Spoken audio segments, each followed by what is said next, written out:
Up until the late 1980s, teams in the NASCAR Winston Cup Series were usually sponsored by products geared toward adult men: beer, tobacco, motor oil, and car parts. But as I discussed in a video last July, the turn of the decade saw cars carry logos for more family-friendly products: Folgers Coffee, Tide Laundry Detergent, Country Time Lemonade flavored drink mix. Each brought the sport into grocery stores across the country through product tie-ins, and eventually, show car displays.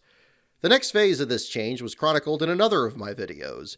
In After Allen, you'll recall how Jeff Bode brought the Family Channel into the sport.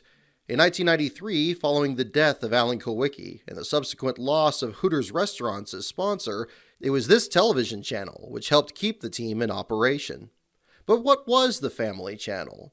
The year was 1960, when Minister Pat Robertson paid $37,000 for a closed TV station in Portsmouth, Virginia. Looking for a new way to spread the gospel, Robertson rebranded the channel into the Christian Broadcasting Network, or CBN.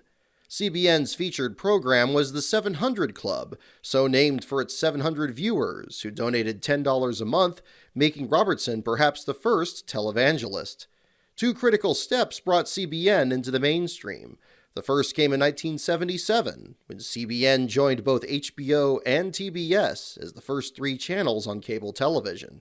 Then in 1981, Robertson committed 75% of CBN's airtime to family programming. These shows proved so profitable that Robertson created a second channel. And so in August 1989, with the help of Telecommunications Incorporated, or TCI, the Family Channel went on the air. While on the cutting edge of the growing market for cable television, the Family Channel first resembled something closer to TV land. In between episodes of the 700 Club, it aired reruns of so-called evergreen shows from years past. This included sitcoms like Hazel and Father Knows Best, detective shows like Hardcastle and McCormick, Scarecrow and Mrs. King, and Remington Steele, and looking to piggyback on the success of Tim Burton's Batman movies, the network also showed the Adam West version. Though the network pledged to avoid shows that exploited sex or violence, they cited historical accuracy as the reason for playing westerns like Bonanza, Wagon Train, Gunsmoke, and The Big Valley. In 1992, and now under the operation of Pat's son Tim Robertson, the Family Channel went public. With nearly $50 million in profits, these funds went to producing original content.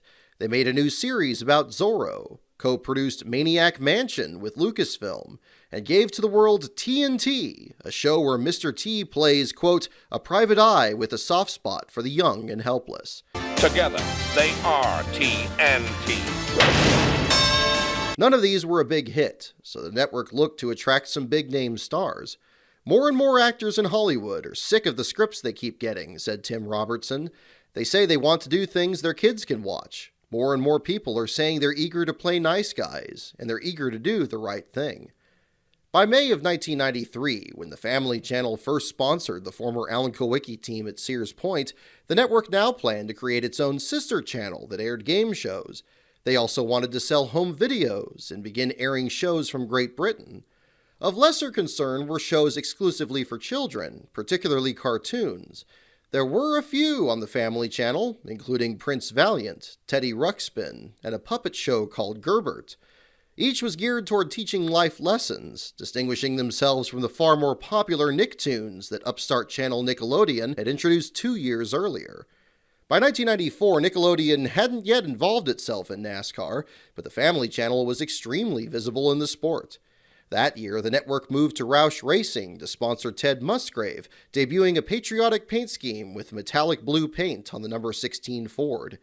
It was in this car that Musgrave enjoyed the best seasons of his Cup career, earning 8 top 5 finishes over 2 seasons and finishing 7th in the 1995 standings. But while the Family Channel blimp still floated above speedways across the country, the network would soon face a new challenger, both on the track and on cable. A network made exclusively for cartoons.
The Flintstones, The Jetsons, Tom and Jerry, Yogi Bear, Scooby-Doo.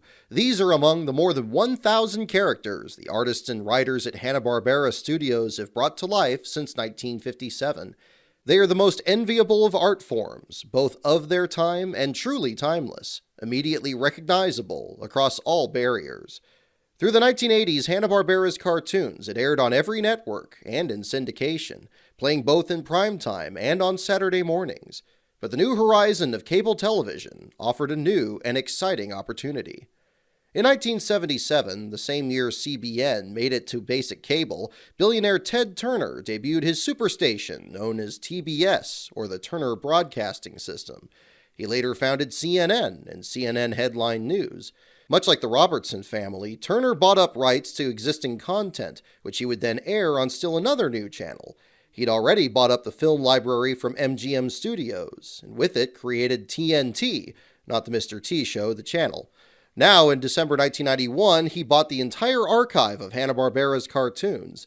This included 3,000 half-hours of animated programming, plus another 1,000 theatrical cartoons of Popeye and Tom and Jerry.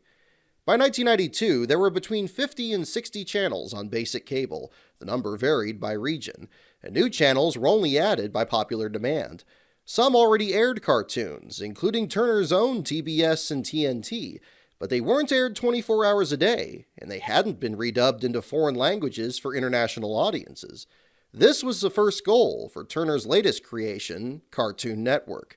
Imagine watching a Bugs Bunny classic followed by a Jetsons favorite and a rarely seen Popeye anytime, 24 hours a day, said Shirley Grissom, Cartoon Network's public relations manager. On October 1st, 1992, outside the Turner Broadcasting Systems Incorporated facility in Atlanta, Turner pushed the plunger on a ceremonial detonator, signaling that Cartoon Network was on the air. Welcome to the world's first and only Cartoon Network, the home of the top toon stars. To help you find your way around here, I'd like to personally present Droopy's Guide to the Cartoon Network. At the time, there were few subscribers. Even much of Atlanta didn't have it. The timing also wasn't very good. The go-live date came just weeks after the USA Network introduced its sister channel, the Sci-Fi Network, which immediately drew 10 million subscribers. Turner himself admitted it would likely take 6 months for Cartoon Network to take off, and he waited patiently for that to happen. Fortunately, Turner's connections with TCI and the newly merged Time Warner, who held a 45% stake in Turner, ensured that Cartoon Network would already be available in their markets of Dallas, Buffalo, and Manhattan. Like the Family Channel, Cartoon Network now turned its attention to creating original programming. In 1995, Mike Lazo, the channel's vice president of programming, was scouring the animation community for new shows. "We had animators bring their storyboards in and pitch us," he said. "We looked for a great character, innumerable gags, and great stories." To this end, the channel then debuted the What a Cartoon Show, where subscribers first met, quote, 3 kindergarten-age superheroes whose debut short is hip, stylized, and filled with adult humor. Thus, the Powerpuff Girls were born! Soon to become world premiere tunes, future episodes of this show would introduce other new characters in 48 new 7-minute shorts. Among these were Dexter's Laboratory, Johnny Bravo, Courage the Cowardly Dog, Cow and Chicken, and I Am Weasel. Still, even these shows didn't quite draw the same ratings as the likes of Doug, Rugrats, and Ren and Stimpy, which made Nickelodeon the most popular cable network at the time.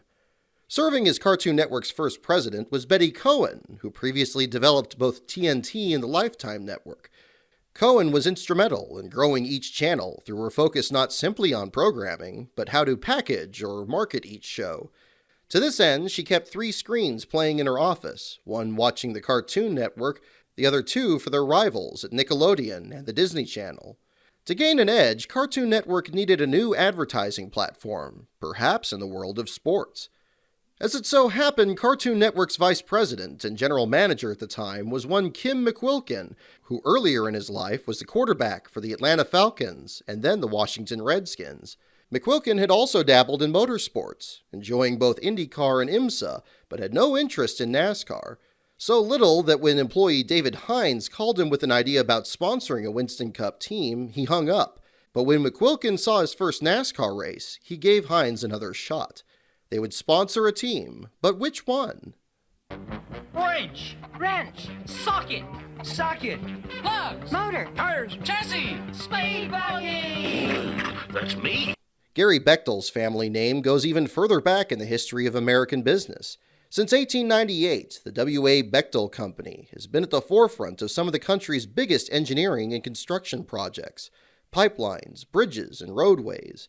They were part of the consortium that constructed the Hoover Dam, the Bay Area Rapid Transit System, the Big Dig in Boston, Hong Kong's International Airport, the Channel undersea tunnel that links England with France, and even the new safe confinement structure at Chernobyl. Gary Bechtel was once president of the Bechtel Civil Company and later became vice chairman of Bechtel Construction Operations Incorporated. His family hailed from California, owning a home in Adderton and vacationing at a retreat called Diamond Ridge. In the late 1980s, he bought another home in Charlotte, North Carolina, which exposed him to NASCAR. He soon befriended team owners like Rick Hendrick and Felix Sabates and developed the itch to start his own team, Diamond Ridge Racing. In March 1990, the Bechtels bought a Pontiac from Sabates and hired as their driver Dale Jarrett, who was without a ride after he parted ways with Cale Yarborough's team. They brought the Pontiac to Jarrett's Busch Series shop in Newton, North Carolina, and prepared to enter between 4 and 5 races. But those plans changed just 1 month later, when Neil Bonnet was seriously injured in a multi-car crash at Darlington. The Wood brothers offered Jarrett the ride in their Citgo Ford, which Jarrett accepted after he cleared it with Mobil Oil, a sponsor of his Busch team. As Jarrett became Bonnet's permanent replacement, the Bechtels delayed the debut of their team, and instead made their NASCAR debut as a sponsor in that May's Coca-Cola 600. This race marked Bobby Hamilton's first start with TriStar Motorsports before Country Time Lemonade sponsored him for the return to Charlotte that fall. When Hamilton qualified 8th in TriStar's unsponsored white car, the Bechtels jumped aboard, decorating the car in teal and white. Hamilton showed speed early, only to collide with Dale Earnhardt on lap 103, leaving him 39th. Has come on to pit road, and there you see the work on his machine, and Earnhardt's number 3 really took a lick. 2 months later, the Bechtels hired Phil Parsons, who had been released by Morgan McClure Motorsports earlier that year. Diamond Ridge now had even more support from Sabates, including engines and the Doug Richert-led pit crew from Kyle Petty.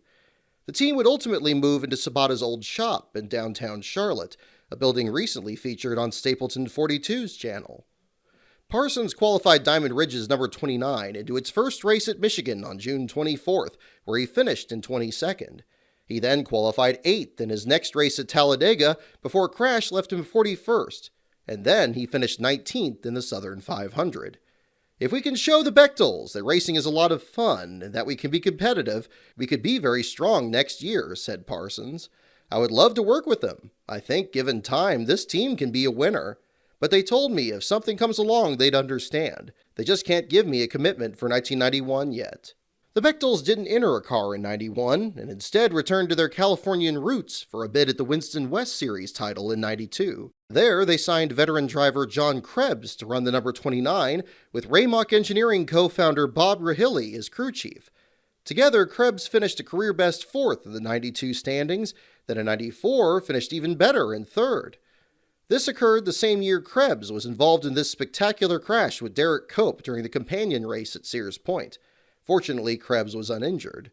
In between, Krebs was briefly considered by Rick Hendrick to become Ricky Rudd's replacement in the number 5 car, a ride that Jimmy Spencer had already turned down. That car, instead, went to Terry Labonte. By then, the Bechtels were already developing another driver for a return to Winston Cup. Go, go, go, go! That motor mouse won't be able to outrun me now!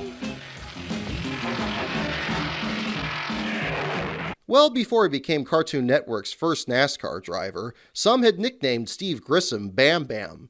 At 6'5" and 220 pounds, Grissom was an all-star football player in his native Gadsden, Alabama, where he played as offensive lineman, defensive end, and linebacker. He was offered to play for LSU, Alabama, and Auburn, which his mother, a school teacher, urged him to consider. But Grissom just threw their letters away. He wanted to race, just as he had at the Talladega short track as far back as 1979. I started racing in B Sportsman on dirt tracks, said Grissom. My brother Philip was racing asphalt, and I was going with him. I'd race Saturday nights one week and Sunday nights the next. We never went for any track titles because both of us were racing. Working on his cars in a 6,000 square foot shop on the family farm, Grissom drove for his father Wayne, who worked at a car dealership. In 1985, Steve won the championship in the All-Pro Series in his 4th season, then 2 years later ran in the Stock Car Connection, a 6-race series which invited drivers from ASA, All-Pro, and the Canadian American Series.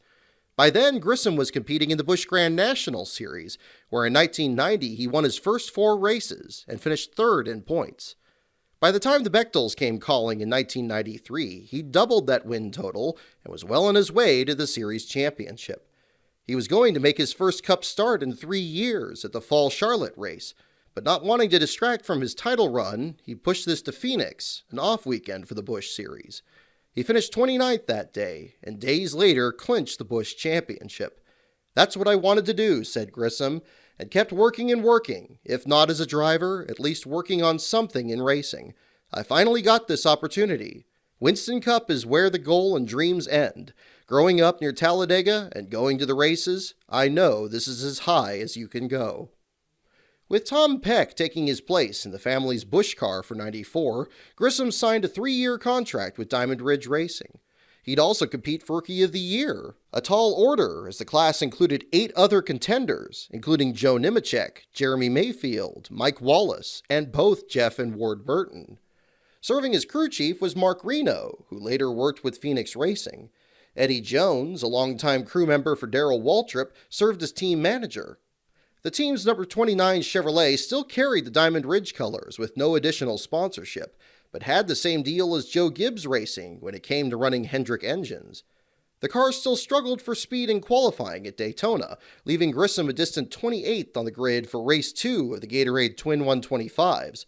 This proved disastrous, as he was swept up in a first-lap tangle that destroyed the nose of his car. Trouble, we got trouble going into the first turn.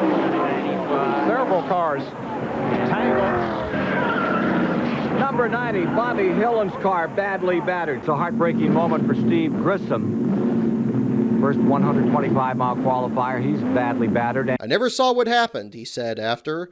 "I came out of the smoke, and a car came up in front of me. I hit it." Grissom lost a lap as the crew repaired the damage, then lost 4 more by the checkered flag. He showed resilience by finishing under power in 23rd, but missed the cut for his first Daytona 500. "We finished the race," said Grissom. "It showed these boys didn't want to give up. They wanted to keep trying. We didn't stop and quit. We know this isn't going to be easy. We're not the only ones that are going to miss some races this year." The state of Alabama declared March 9th to be Steve Grissom Day, but the rest of that season remained a struggle. That same month, both Eddie Jones and Mark Reno resigned from the team, citing differences in the management direction. Gordon Gibbs, the team's new chassis specialist picked up from Hendrick Motorsports, served as crew chief, while business manager Brian Flynn picked up some of the other duties. During that part of the season, Grissom finished 10th at his home track in Talladega before back-to-back DNFs at Sears Point and Charlotte, and failed to make both the spring race at North Wilkesboro and the inaugural Brickyard 400. Yet through the first 15 races of the season, he was still 3rd in the rookie standings, behind Jeff Burton and Joe Nemechek. And Meineke Mufflers, Nemechek's sponsor at the Larry Hedrick team, was starting to sponsor Grissom's car, and planned to jump over completely for 1995. The improving sponsorship forecast came as the team gained a critical new team member. In September, Buddy Parrott had just signed a 2-year contract extension to remain Rusty Wallace's crew chief at Penske Racing, but Gary Bechtel had offered Parrott to become part owner and general manager of what was now Diamond Ridge Motorsports. "I've always yearned for the opportunity of an ownership-type deal in racing," said Parrott. "We haven't worked out all the details yet, but we're real close." Parrott saw potential in Grissom, who after the final race of the 1994 season had taken 2nd in the rookie standings from Nemechek. "I saw an opportunity at Diamond Ridge to work with a good young driver," he said the next spring. "Steve brings a lot of credentials with him. It's exciting to work with someone like that." With the dawn of the 1995 season came the introduction of Chevrolet's new Monte Carlo, a much sleeker model than the boxy Lumina of previous years. "I think Chevrolet has done a great job of talking with every team and answering questions," said Grissom. "The car feels and drives a whole lot better. There's a lot more downforce, and it sticks to the racetrack better. You don't want to get out of it. I can tell you, the Monte Carlo is going to have a great year. The change seemed to suit Grissom's style perfectly. Driving another Bechtel car in the Busch Series opener on Saturday, Grissom was leading with 3 laps to go. Oh, and look at him wiggle. Man, look at Little now. He's going to go inside. And a spin and a crash. Oh, no. And Chad Little's going to beat Michael Walker back to the line. And this will end the race. Unhurt in the accident, he then started 35th in his first Daytona 500 and charged to a 7th place finish. Grissom returned the next week at Rockingham to finish 6th, again improving on his career best finish. He was now 5th in the point standings, just 49 markers behind leader Dale Earnhardt. I feel a whole lot more stabilized this February than February of 1994, said Grissom. From a confidence standpoint, I know what to expect this time around. The Diamond Ridge Motorsports team is a little more prepared this time around. We've got a notebook at each track, so we can unload the car and have an idea about what we want to do. Another big part of the change was the pit crew. While converting the team's fleet of cars took away time from pit crew practice, Buddy Parrott had still managed to work the same magic he had at teams like Penske and Bob Whitcomb Racing. On each stop, Grissom always seemed to gain spots off pit road. But in the third race of the season at Richmond, second-round qualifying was canceled due to snow. 5th in line for only 4 provisionals, Grissom was bumped out of the field, dropping him to 24th in points. Had he made the field and finished in last place, he still would have been 3rd in points, 147 behind leader Earnhardt. Despite the setback, Grissom, Parrott, and the rest of the Bechtel team rallied. They returned the next week to qualify a season-best 16th in Atlanta and finished 18th. Then came a 6th-place finish in Darlington and an 11th at Bristol, where the day before Grissom held off Mark Martin on old tires to win the Busch Series race, Grissom's first in nearly 2 years. I'll tell you what, after that last caution there with 7 or 8 to go, that thing was vibrating, skipping, popping, sputtering, but needless to say, we had enough to get here, and my hat's off to the guys on the team. I mean, they worked super hard, and Gary and Carolyn, they put a super team together for us, and we're having a lot of fun. Wish you were here, Gary. After that came a 5th-place run in North Wilkesboro, a new career-best finish, which jumped Grissom all the way back to 9th in points. You need to be on the racetrack as much as you possibly can, said Grissom, and I think that's what Buddy brought to this team, the importance of making every move count. But 5 races later, when Grissom slipped to 15th in points, Parrott abruptly left the team. A press release indicated Parrott was uneasy with the changes in the team's management structure, while other reports said Parrott was unable to communicate with Bechtel directly. Either way, with interim crew chief Bryant Frazier, Grissom struggled the rest of the year, failing to qualify for the series return to Richmond and dropping to 27th in points at season's end. Heading into the offseason, things again appeared to be on the upswing. In October 1995, on the same day his driver Ricky Rudd won the pole at Charlotte, crew chief Bill Engel said he would become Grissom's new crew chief for 96. Hendrick Motorsports said they would expand their support to the Diamond Ridge team, including assistance with chassis building, testing, and engineering. And on November 10th, 1995, it was announced Grissom would have not only a new sponsor, but in the words of Mike Hembry for the Greenville News, quote, one of motorsport's strangest paint schemes. And now here they are, the most daredevil group of daffy drivers to ever whirl their wheels in the wacky races. In the fall of 1995, Brent Martin had been a graphic designer for Hanna-Barbera for about 2 years. His job was to handle the licensing of merchandise for their many cartoon characters. When a company bought a license for use on a product they wanted to make, be it merchandise or apparel, Martin would come up with a design. He'd then work with the company's character artists to produce a style guide that could then be used to make that product. This ensured that the product being sold would be on model and approved by the company. Martin had no background in racing when he was presented the opportunity to come up with the entire graphics package for Diamond Ridge Motorsports. As it turned out, he didn't need any. The most popular Hanna-Barbera cartoons were produced during the peak of hot rod culture in the 1960s and 70s. Several explicitly had ties to racing, most notably Speed Buggy, Motor Mouse and Autocat, and of course the iconic Wacky Races. This playful approach to motorsports was the perfect starting point for what his team dubbed the Wacky Racer.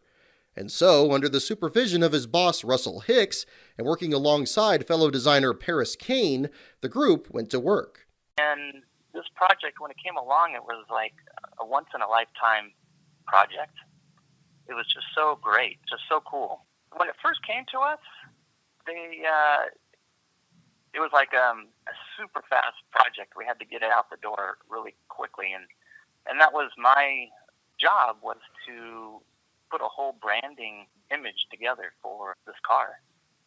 And it was everything. It was first the Cartoon Network Wacky Racing logo, and then it was the car, the driver's uniform, the pit crew uniform, all of the pit stuff, like the gas cans and the tool box, banners, and then the car transporter. So not only the car, but the car transporter, and then the merchandise trailer or the merchandise truck, and then all the merchandise. While still officially fielded by Diamond Ridge Motorsports, the Wacky Racer referred to Martin's new logo for Cartoon Network Wacky Racing, the team's new branding. To set the tone for the rest of the project, the O in Network was drawn as a loose tire, which scattered the lettering below. This logo would stay the same from one race to the next, as would the team's hauler, uniforms, and pit equipment.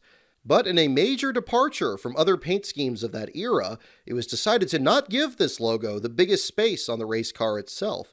After researching other paint schemes, Martin decided instead to keep the logo small. This allowed the cartoon characters themselves to fill the most visible spaces on the car. And while most teams still ran just one paint scheme all year, it was already decided that this would be just the first of several paint schemes, each crammed with as many cartoon characters as possible. This first car featured the most popular show in the channel's library at the time, fresh off its first live-action movie, The Flintstones. When we were first starting, I met with Fred Seibert, president of Hanna-Barbera, and we talked, and he said, basically the words that came to mind was, he said, dominate the space. And on the hood of the car, we wanted this to be a Flintstone car, and so many just different ideas we could do. Basically, just dominate the space meant to have Fred Flintstone's mugshot right on the hood, up large, and that's what everybody sees. So that's what we went with just a big old headshot of Fred Flintstone on the hood. We went through a lot of drawings because we wanted him to look determined without looking angry. So that's why, Fred's up large on the hood. Fred wears goggles and a scarf, a reference to the episode where he assumed the role of race car driver Goggles Paisano and competed in the Indian Rockolis 500. He's back on the track, heading into the home stretch. What a driver, what a car, what a wild man! Remember that name, Goggles Paisano. Later versions of this design had Fred's face fill the entire space. Such slight tweaks to the scheme would continue through the rest of the program, creating several variants from race to race, which has since helped collectors. But the Flintstones wouldn't be the only characters featured on this car. And I remember even on the back bumper, we had Muttley dumping tacks, and the tacks would actually be on the bumper itself. Anyways, that went against one of the rules. I guess you can't have decals on the bumper. We had to take the tacks off of the bumper. We could have it on the back of the car, but once it hit the bumper, it had to come off. While the tacks stopped short of the bumper on the car itself, the original graphic did get used on the company's licensed merchandise, including pennants and paper plates made for birthday parties. Similar restrictions by NASCAR prevented some of Martin's other ideas, including a picture of Bam Bam on the rear windscreen, where he's aiming a slingshot at a pursuing driver, or a hanging Boo Boo on board waiver on the opera window. Here's another design that didn't make the cut. But behind the rear wheel, we had a flat place that we could put some graphics. So we had ideas where we had maybe, like a little dinosaur on a treadmill that had these ropes that went around the rear tire to make it, to power it. Just kind of looking at the internal mechanics of the car. While Fred's place on the hood and Muttley's on the TV panel remained nearly the same in Martin's sketches, the design for each side of the car changed dramatically between drafts. Each pushed the limits of how wild a NASCAR paint scheme could be. Things started off conservatively, with a playful and friendly look to the characters. Then there was this version, where Dick Dastardly and Muttley were shown trying to sabotage the Wacky Racer, springs and gears breaking loose all around. Escalating things further was this scheme with lit dynamite surrounding the car number. Then an even more frenetic version, where Dino freaks out as Barney unwittingly lights the fuse. On this version, the danger was a detour into a sabotaged tunnel. And on this one, the famous Flintmobile was integrated into the design, the car number chiseled into its wooden side rods. This design also superimposed Fred Flintstone's body beneath the driver's window, similar to the design Jockey would use for Ross Chastain's car just last year. That leads us to this sketch, which largely became the final design.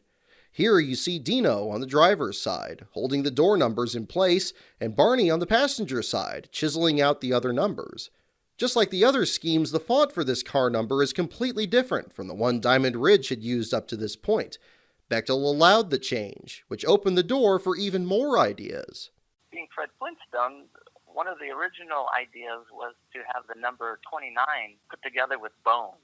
So we did that, and it looked pretty great, but it was shot down by the NASCAR board because it was kind of not a normal number. It wasn't a quick read, I guess, and so they shot that down. After the bones were shot down, we turned 29 into rocks that were being chiseled out. Originally, we had some Flintstone-style birds that were chiseling the 29 out with their beaks. It was great, but it got to be kind of hard to read. So there's a few different versions. One is Barney Rubble was holding a dinosaur, and the dinosaur was chewing away at the 29, and that morphed into Barney Rubble using a like a chisel and chiseling out the 29. I think that's the one that finally stuck. The side with Dino was also tweaked slightly, his claws no longer holding the door numbers in place. It was also Martin who selected the car's base color scheme. In an unintentional homage to the Country Time Lemonade car, he picked a bright neon yellow with day-glow accents, his orange instead of pink or green. Even the wheels were painted, something only a few teams did at the time. Basically, I looked at what's out there, and we really wanted to stand out. And since we were cartoons and we were all about being out there and trying to get your attention, I felt that yellow was pretty much the color to go with because I don't think anybody else had that out there. And the big glow orange rims, they were thinking of going black. And I had the orange originally, so they did a bunch of tests on the real car. They did the orange, and yeah, they loved it. Looking to maximize every available surface on the car, Martin even added designs behind the contingency decals, a feature that would remain on nearly all future Cartoon Network paint schemes. For the Flintstones car, the original backdrop was a hatching egg on the driver's side. The passenger side had a flag held by a monkey. Only the flag made it into the final design. The driver's side decals now decorated what appeared to be an animal hide that was stitched in place. Up to this point, the cars would just slap the sponsors right behind the front tires, right on the front side panels there, right in front of the numbers. And we wanted to treat that more, instead of just pasting logos on there, we wanted to use that space as some sort of graphic. Up to that point, nobody really used that space. The car is basically a billboard on wheels, and so we wanted to use every little inch we could. And so that's one of the challenges was you have this flat space, and you need to maximize that space, but you still need to make it an object of something, whether it's a ghost or a tombstone or something. And so that was one of the challenges too, is what could that space turn into. Then came even more details. On the left front fender, next to Fred Flintstone, the team placed a splattered bug. On the roof rails, Bam Bam held the space between Steve Grissom's first and last name, a nod to the driver's nickname. But as busy as the paint scheme was, Martin remained mindful that additional sponsors could join the team, sponsors that would each be offered ad buys on Turner's cable networks as a bonus. For this, he purposely left open space on the graphics, decorating the rear quarter panels and deck lid. And I don't know if you've seen the top of the Flintstones car. There's Gazoo, basically like on the trunk door, the trunk that opens up. And Gazoo has like this electrical charge going between his antennas. And so the thought was originally that would be a space that we could sell to a sponsor. And they would put their logo in that electrical charge area. That's like on the Flintstones. We had Dino on the left-hand side in the back corner panel, the bone. He's munching on a bone, and that was the idea as well. You know, they could put their logo on that bone, and that would be another way to add sponsorship to the car. Martin was also involved in preparing the decals on the actual car, a challenging process at a time before full-body wraps. According to ESPN's Ryan McGee, then on assignment at the Diamond Ridge shop for RPM Tonight, quote, "Every color you see was its own vinyl layer, printed, peeled, and meticulously pieced together. Those crew guys could have been surgeons." It was really a fun time. I know we were talking about Gary Bechtel, and when this project was happening, I would have to fly out to South Carolina. It was just the greatest experience. I would meet the team at their offices, and I'd get to look at the cars and how they built them and how they applied all the graphics and stickers and everything, and make sure that they applied them correctly in the right places. From there, Martin and his team set to work designing the graphics for everything around the car. First, the Diamond Ridge Transporter was painted bright red, an animated version of the Flintstones car itself shown through a fantastical cross-section. There, depending how you look at it, several Hanna-Barbera characters were shown either fixing or destroying the Wacky Racer. Each side of the transporter was different. The driver's side featured Yogi Bear and Boo Boo pulling tools out of a picnic basket, Yogi having already taken a bite out of a crescent wrench. Behind, Adam Ant catches Dick Dastardly in the act of chaining a 29-pound ball and chain to the rear of the car. The passenger side has Top Cat and Huckleberry Hound working under the hood, Dino watching from behind a stack of tires. Pixie and Dixie used a Flintstones turtle as a jack to remove the right rear wheel. This exposed the car's inner workings, shown as a series of gears and sprockets. The hauler's cab featured Quick Draw McGraw and Baba Louie on the left side, then Magilla Gorilla on the right. The playful interaction between the characters captured the spirit of Cartoon Network's newest shows. This included Space Ghost Coast to Coast, which breathed new life into one of Hanna-Barbera's most popular superheroes. Now one of late night's newest talk show hosts, he dominated the back of the hauler's liftgate, where he zapped the car number in the bottom right corner. The biggest Cartoon Network logo was reserved for the roof, accompanied again by Fred Flintstone. These graphics would stay largely the same, except again for the car's paint scheme, which could be layered over its part of the old design. Thus, every detail had to be precise. It was a lot of fun. It was great, and I would, basically sit down and just concept out what the whole scenario is on the hauler, and I would just take pencil to paper or tracing paper, and I would just sketch out ideas, just like chicken scratch. And then we'd hash it out, and then zero in on something, and then I'd take it to the character artist. And the character artists are amazing. They can just take this and draw out the characters. So we'd take it to them, and they would draw it out to where we liked it. Once we liked it and thought it was, good to go, then it would get scanned in, and then we would basically retrace it in the computer and add color and do all the sizing and everything and get it ready for final output. Big process. And you can't really make a small little mistake like, in the computer, because when these get blown up to be the size of the side of a truck, you can see every little flaw. So every little line that you draw has to be a clean line. The driver's uniform and helmet also went through several changes. In these sketches by Martin, you see some decorated with tire marks, explosions, or tacks. The tire marks ultimately made it onto the pit crew uniforms, which were bright red with yellow and blue sleeves and carried the Cartoon Network logo. The driver's uniform was red, yellow, and blue, with dark blue pants, each with an embroidered number 29. The sleeves were covered in cartoonish onomatopoeia. Soon after, the uniform would be revamped to match Grissom's car, carrying Dino on the front and Fred Flintstone on the back.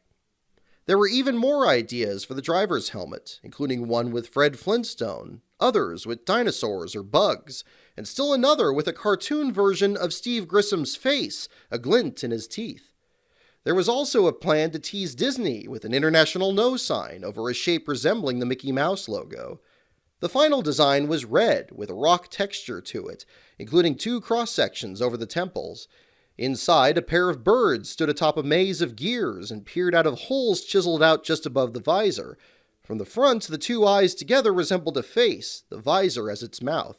The pit-board referenced the bedrock traffic light, this time with a signal bearing the car's number 29. Another part of the program was a new tagline, one which drew the ire of their new rivals across the garage area. I remember we came out with the tagline, First in Family Racing. The Family Channel also had a car, and they didn't like that. They tried suing us. So we trademarked that line, First in Family Racing, and that was our line.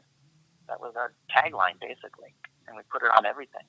And the Family Channel didn't like it, and they tried suing us, but it didn't work out because we had already trademarked it. But that's what we were trying to target, was the families and the kids. When all this was done, it was time for the unveiling, set for November 10th, 1995, at the American Legion Clubhouse in Atlanta.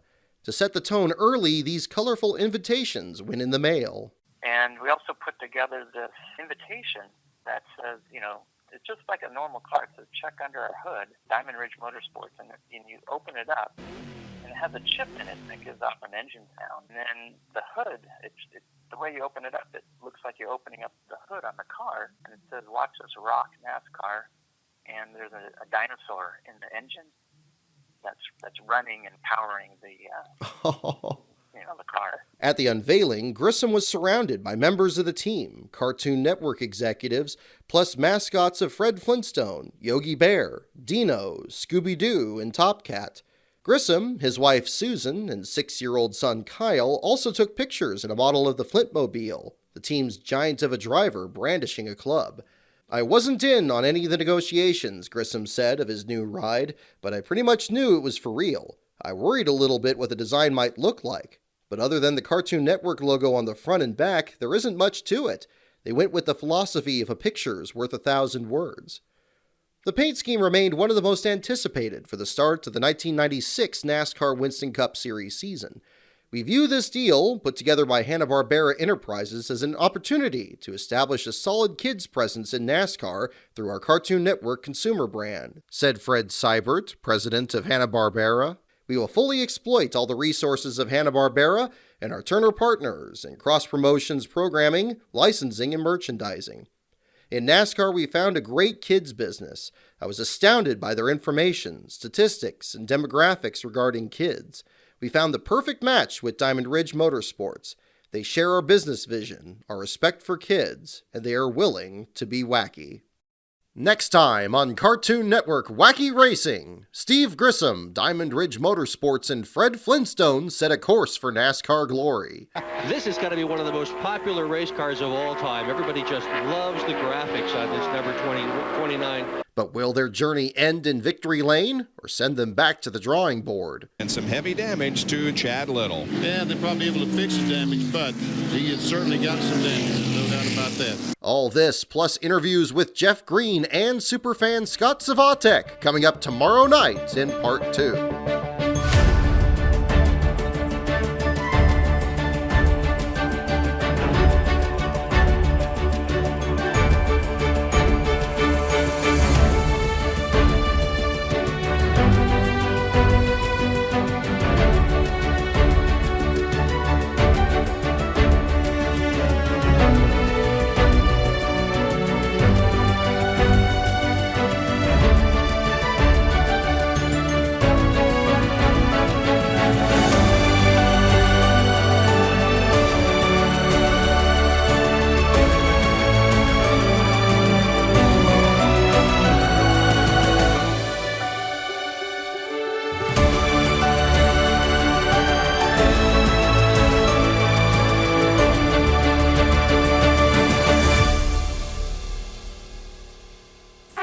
In America, there exists a sport that is driven by the fans. They are why everyone works so hard, on the teams and at the tracks, in front of the grandstands and behind the scenes, to give the fans the greatest race possible. NASCAR fans deserve the best, starting from the high banks of Daytona, all the way to the shores of California, and at every race in between. NASCAR fans, you're the reason for our success. Thanks.